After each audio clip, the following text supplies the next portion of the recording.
O show foi mais rápido. De qualquer modo, eu desejo cumprimentar Vossa Excelência.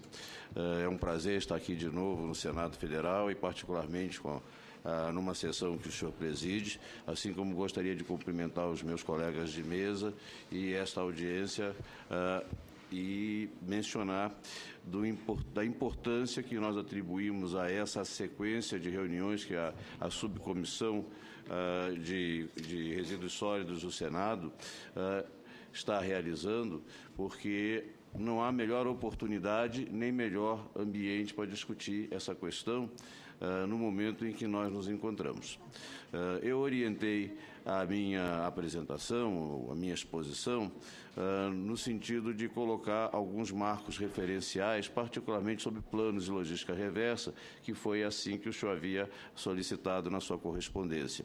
Mas também gostaria, e não poderia deixar, de cumprimentar o colega Albino, nosso parceiro, pela sua inquietude e pelos seus argumentos. Ele colocou os pontos de vista de um intelectual que ele não é, sobre tão momentosa discussão.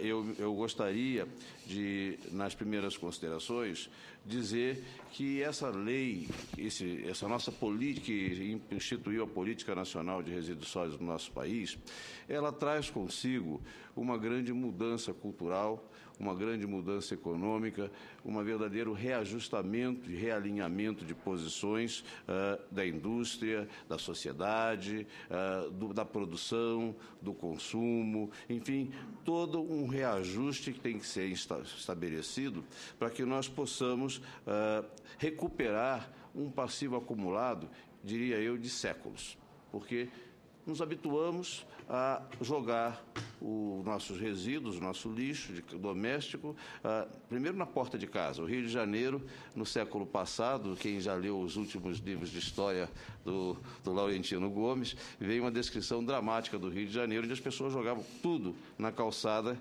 que era produzido à noite nas casas e os resíduos de comida também. Então, era uma cidade mal cheirosa e assim nós nos habituamos a viver.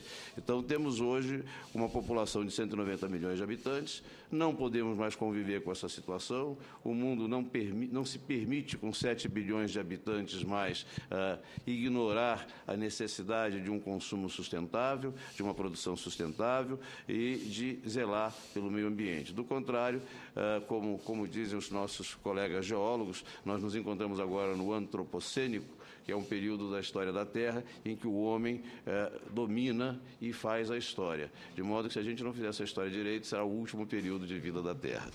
Bom, dito isso, também eu gostaria de comentar as novas oportunidades que surgem com essa nova lei de resíduos sólidos, com essa nova política que nós vamos construindo gradualmente. Essa lei e essa política permitirão... Obrigado. Mudanças... Está ligado? Está ligado? Mudanças no mercado de trabalho, com criação de novas profissões, tanto em quantidade quanto em qualidade. Também o Albino chegou a referir que São Paulo, uma cidade lá de São Paulo, tinha sentido necessidade de operadores de resíduos sólidos. Os aterros de resíduos sólidos, os aterros sanitários não são obras simplistas, e que se faz hoje pode deixar que ela funcione ao Deus dará. É preciso uma permanente atenção, porque de repente se perde todo o investimento feito ao longo de anos naquele aterro sanitário. Simplesmente, se um município precisa deslocar uma máquina que trabalha no aterro para atender uma outra emergência, naquele dia pode não haver o controle necessário e começa o aterro a perder a sua qualidade. E o investimento de grande porte ali feito começa também a ser perdido. Enfim, temos uma situação absolutamente nova nesse país, que começa em 2 de agosto de 2010, depois de 2 décadas de discussão, onde nós temos uma lei que estabelece disposições gerais bastante avançadas, muito avançadas em relação ao conjunto de diplomas legais do país. Alguns deles, inclusive, não têm a atualidade e dialogam com essa lei extremamente atual, de uma maneira difícil, de uma maneira, inclusive, trazendo alguns tipos de obstáculos, como adiante eu vou comentar, quando nós tratamos de logística reversa, né? Estabelece as diretrizes, objetivos e princípios da Política Nacional de Resíduos Sólidos, trata das diretrizes e apresenta também disposições transitórias e finais. É importante destacar que essa lei se integra ao Sistema Nacional de Meio Ambiente e se liga à Lei de Crimes Ambientais diretamente, né? Ela foi complementada pelo Decreto 7.040, já 4 meses depois de editada a lei, já tínhamos um decreto que regulamentou. A lei trata dessa trajetória, né, de tentar não gerar, se gerar, reduzir, do reduzido, reutilizar, reciclar, tratar e, finalmente, reduzir absolutamente a quantidade que vai chegar aos aterros sanitários, aquilo que não será aproveitado de forma nenhuma e que passa a ganhar o nome de rejeito, o resíduo do resíduo, né?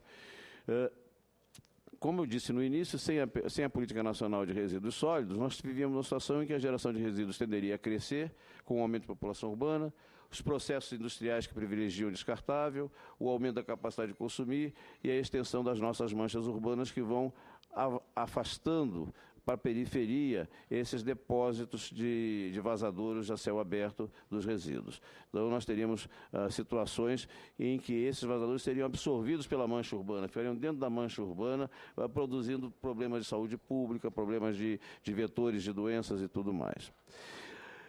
Temos dificuldades, inclusive, tamanha a dispersão de informações desse país, de definir qual é a quantidade de resíduos sólidos urbanos e o destino que é dado a elas. O nosso Plano Nacional de Resíduos Sólidos, feito com a participação do IPEA, apontou a existência de algo em torno de 183 mil toneladas de resíduos sólidos produzidas por dia, sendo que 58% tem uma disposição adequada em aterros sanitários.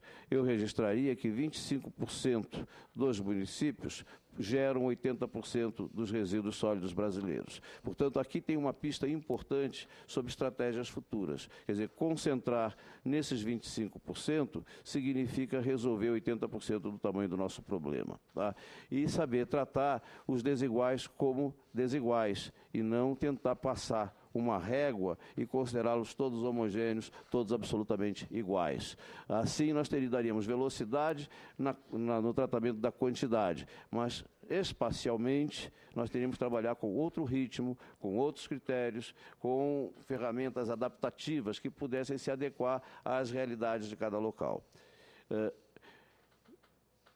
Gostaria também de dizer que essas regras nem sempre são absolutas, depende também muito da capacidade gerencial que as lideranças de um município têm, porque temos municípios, como foi mencionado, Bonito de Santa Fé, 10 mil habitantes, possui aterro sanitário, tem uma relação extremamente saudável com os catadores, inclusive recepciona os resíduos dos municípios circunvizinhos, 10 mil habitantes, né?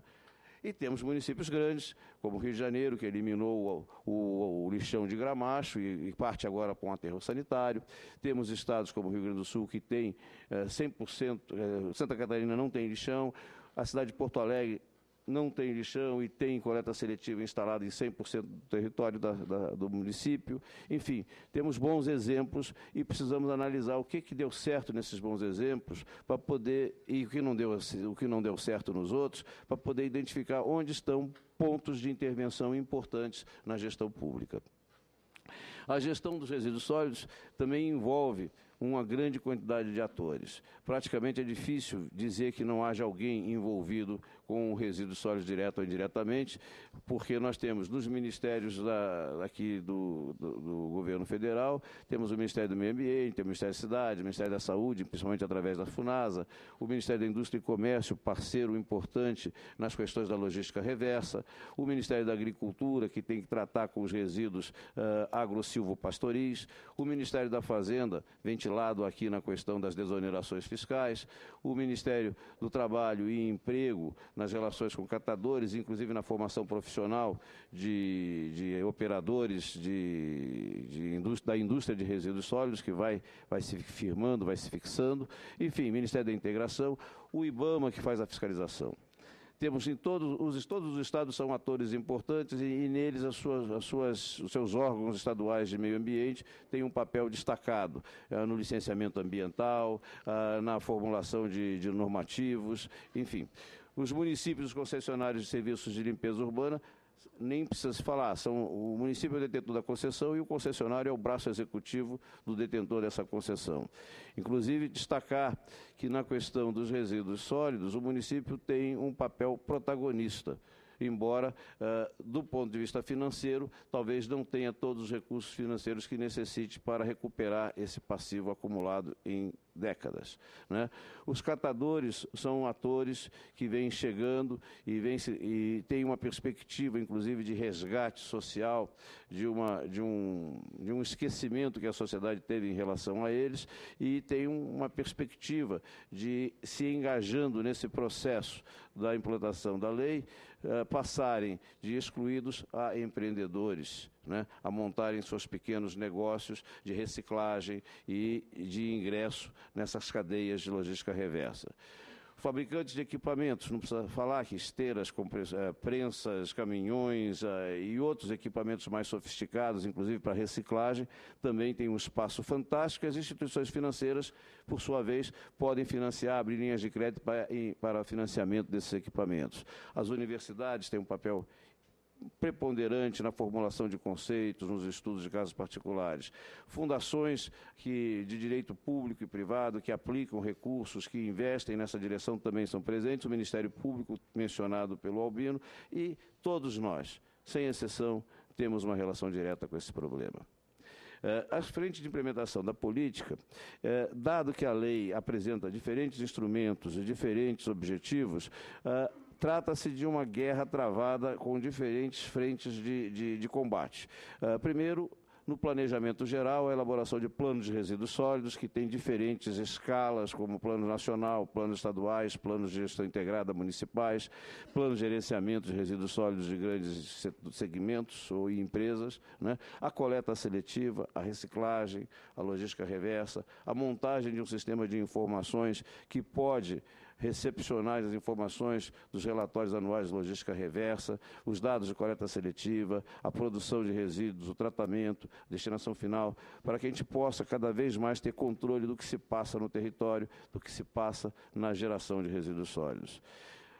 Temos 2.906 lixões em 2.810 municípios. Evidentemente que, como foi aqui lembrado, muitos municípios têm resolvido esse problema, municípios de grande porte, mas nós temos uma quantidade enorme de municípios nesse país, com uma concentração grande de lixões nos pequenos municípios, né, e que tem que migrar agora para um sistema de aterros sanitários que requer projeto sofisticado, que requer uma engenharia construtiva cuidadosa e a manutenção de todo o seu funcionamento, sua operação, até o seu descomissionamento final.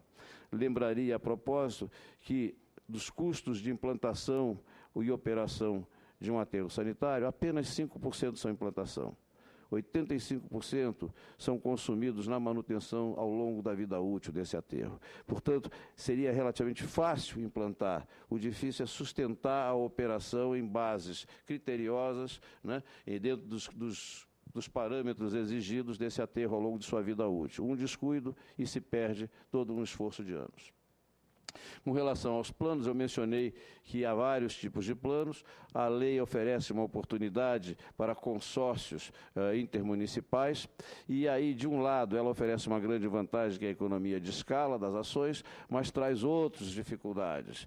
Problemas de situação fiscal dos municípios podem impedir o consórcio de contrair financiamentos, de recepcionar recursos. Problemas políticos podem afastar ou aproximar municípios, dando uma conformação final que pode não ser a ideal do ponto de vista econômico, né? O Plano Nacional foi mencionado aqui que o plano foi elaborado, foi aprovado, já foi apreciado por 3 dos 4 conselhos que ele deveria ser apreciado, e só não foi apreciado ainda pelo Conselho Nacional de Política Agrícola do Ministério da Agricultura, porque esse conselho ainda não foi instalado pelo Ministério. Então, estamos aguardando, mas vamos seguindo o plano, porque o que importa nesse caso é o conteúdo, e nós vamos levar levando para frente com as diversas ações. Sobre o plano, ele é muito minucioso, ele estabelece tudo o que deve ser feito, qual é o conteúdo desses planos. Às vezes os municípios têm dificuldades de atender todas essas exigências por limitações na equipe técnica, limitações de recursos financeiros, mas o importante é que esses planos são fundamentais para que o município possa receber recursos.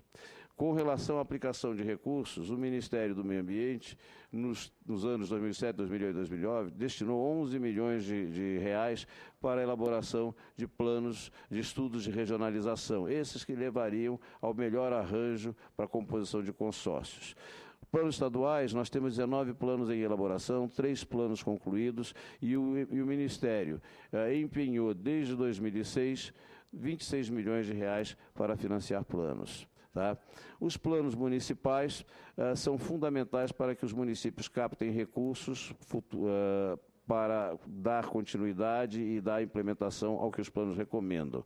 Seu conteúdo mínimo está estabelecido no artigo 19 da política e há a possibilidade de um plano simplificado. O Ministério elaborou um documento orientativo que foi aprovado o ano passado para municípios com menos de 20 mil habitantes, que pudesse simplificar esse processo. De novo, uma adaptação a uma realidade, de novo, uma adequação. Né? O Ministério também realizou cursos de capacitação por meio de educação à distância para elaboração de planos simplificados de gestão integrada de resíduos sólidos, já treinou mais de 1.000 técnicos municipais. Essa é uma carência que foi identificada, falta aos municípios capacitação técnica para poder conduzir contratações, elaborar termos de referência, analisar planos ou até fazer os planos, né? E nós temos cerca de 19% dos municípios com planos municipais ou em elaboração, ou já concluídos ou em elaboração. E o Ministério empenhou 56 milhões de reais nos anos 2011 e 2012 para financiar planos de gestão integrada de resíduos sólidos. Sobre a logística reversa, eu acho muito importante destacar essas questões que envolvem a logística reversa. Primeiro, trata-se de uma mudança na economia, né, e até no marketing das empresas. As empresas têm que construir uma nova imagem agora relacionada com a preocupação quanto à maneira de lidar com resíduos, né? Há mudanças também nos padrões de consumo, que os consumidores serão mais seletivos a partir de agora, porque como o consumidor também é parte da cadeia, a cadeia envolve o produtor, o importador, o distribuidor e o varejista, e o consumidor. E a sociedade. Portanto, ele vai procurar também se enquadrar de alguma maneira e ter atenção com esses padrões de consumo dele. Também a logística reversa tem um grande benefício, que evita desperdícios e também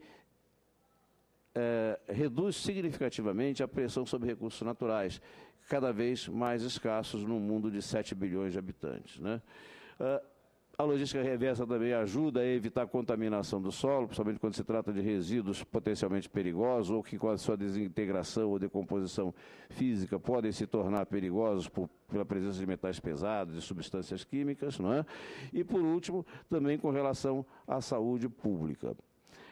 Aqui, mais ou menos, a gente sintetiza o que é essa cadeia. Ela começa lá no número 1 com os fabricantes, passa pelos distribuidores, chega aos consumidores domésticos, depois ela passa pelos sistemas de coleta e limpeza pública das cidades ou por cooperativas de catadores, até chegar aos recicladores e poder voltar para o processo na forma de matéria-prima ou ser usado por outras indústrias também como matéria-prima. Entre os atores, eu já mencionei quais são os atores da política, e nós já fizemos cadeias várias cadeias já têm política de logística reversa estabelecida, implantada e funcionando. Pilhas e baterias, pneus e embalagens de agrotóxicos. Doutor Ney, o senhor me permite só, e peço permissão a toda a comissão, porque eu tenho uma matéria que eu tenho que votar agora em outra comissão. Então, vamos ter a honra desse trabalho continuar sendo presidido pelo senador Flecha Ribeiro, que é membro da comissão e que eu volto logo em seguida. Pois não. Muito obrigado. Podemos continuar, então, com a exposição? Por favor. O isolamento está perdendo, mas eu pego. Deixar o senador se instalar. O senhor deseja fazer uso da palavra, senador? Não, pode ir. Continuar, por favor. Então, nós dizíamos que temos já 3 cadeias de logística reversa implantadas e elas assim foram anteriormente à lei ser aprovada. Nós já conseguimos, depois da lei aprovada, e são processos complexos, porque envolvem discussões dentro de um Conselho Orientativo de Política Reversa, constituído por 5 ministérios diferentes, que elegeram as cadeias que iam ser objeto da logística reversa, que fazem estudos de viabilidade de como se dará essa logística reversa, que publicam editais, recebem propostas, analisam propostas. Muitas vezes, essas propostas passam por um longo período de negociação, porque os próprios proponentes têm que se ajustar, né? Muitas vezes eles não estão sequer habituados a fazer esse tipo de ação coletiva, então ainda tem que aprender. É um processo pedagógico de um lado, tá? Mas muito importante, porque o pior dos acordos é melhor do que um decreto, né? Então, eu acho que dá tempo de discutir, dá tempo das pessoas se adequarem e assumirem cada um suas responsabilidades conscientemente, né? Por isso, nós investimos mais de ano na discussão de algumas cadeias. No caso de embalagens, foram quase 15 meses de negociação e eu gostaria de anunciar aqui que praticamente chegamos a um entendimento final quanto à proposta da coalizão para embalagens em geral. O Ministério vai emitir um parecer para o CORE vai também se pronunciar a respeito, e não havendo nenhum obstáculo, nós abriremos para consulta pública e, em seguida, poderemos assinar o acordo de embalagens em geral. Caminho semelhante está sendo trilhado pelas lâmpadas, estamos bastante avançados, também um processo complexo, e eu vou explicar um pouco o porquê das complexidades, né? E entra na trilha os produtos eletrônicos, a proposta foi recebida no início desse ano, já conseguiram, eram 4 propostas, já conseguiram unificar as 4 propostas numa só, e agora, então, vamos discutir algumas nuances específicas. Eles fizeram consultas, inclusive, ao CORE sobre questões tributárias. Eu vou comentar um pouquinho sobre isso. E receberemos, no início de abril, as propostas de medicamentos. Então, até esse fim desse ano, nós teremos cumprido toda a trajetória de receber todas as propostas. Deveremos ter, pelo menos, 3 cadeias das 5 resolvidas. Provavelmente uma 4ª cadeia deve estar sendo resolvida no final do ano. Tá?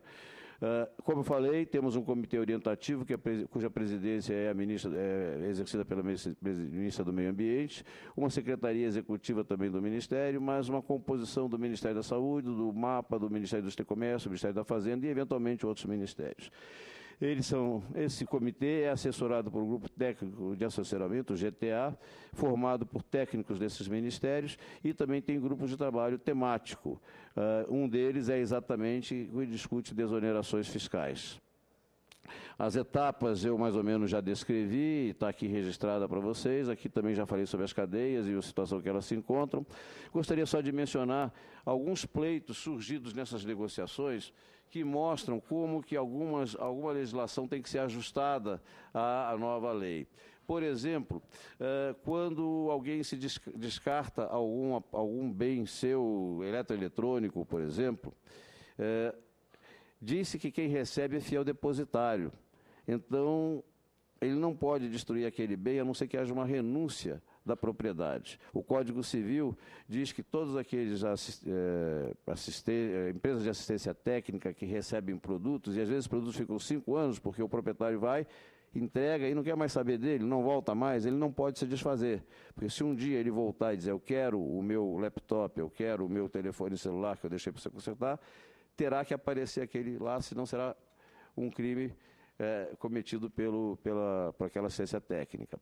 Também a questão da vinculação de todos os atores que trabalham numa cadeia, que porventura não tenham assinado o acordo. Essa é uma discussão que principalmente afeta quando os bens são importados e possam haver importações por importadores que não fazem parte de associações. Então, a gente tem que criar um efeito vinculante, porque senão seria criar dois padrões, duas diferenças de dois tipos de membros de uma cadeia de produção.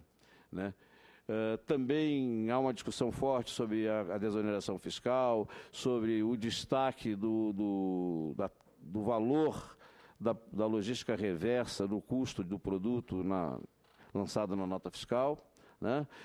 Tem problemas do tráfego do material recolhido na logística reversa para ser levado a uma central de reciclagem, problemas esses de natureza fiscal e de natureza de licenciamento ambiental. Então, são coisas que estão sendo discutidas para poder dar segurança jurídica à implementação da logística reversa. Bom, a gente tem metas, cada cadeia dessa tem uma meta que foi estabelecida, né? E essas metas são públicas, inclusive, como toda a documentação é pública no site do nosso Ministério. Para encerrar, eu gostaria só de comentar a importância de desenvolvermos a nossa capacidade técnica, a nossa capacidade tecnológica, né, e de todos os aspectos envolvidos na gestão dos resíduos sólidos. Eu comparo que o Brasil foi capaz de desenvolver uma tecnologia de construção de barragens hidrelétricas, né, que é uma tecnologia altamente sofisticada, então nós precisamos desenvolver essa mesma tecnologia para reaproveitamento de produtos, para a operação de aterros sanitários, né, para a formação de quadros, métodos e normativos nesse sentido. Destaco o interesse da sociedade, né, a questão da estratificação geográfica do país, quer dizer, com diferentes estágios de desenvolvimento para os diferentes municípios, pedindo um tratamento diferenciado, né?